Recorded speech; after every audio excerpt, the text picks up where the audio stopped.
5 September আজ শিক্ষক দিবস।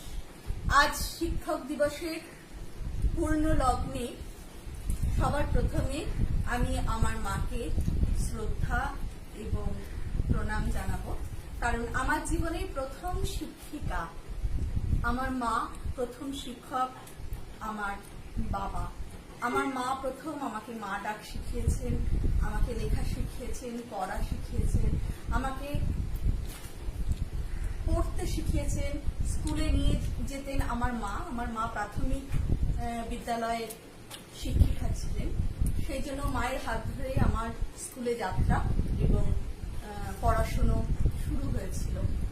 আর মা যেটা শিখিয়ে এসেছে সেটা হচ্ছে ভালোভাবে মানুষের সাথে ব্যবহার করা, মানুষকে ভালোবাসা, মানুষকে সম্মান জানানো, যেটা আমার মায়ের কাছ থেকে আমি পেয়েছি। আমি চেষ্টা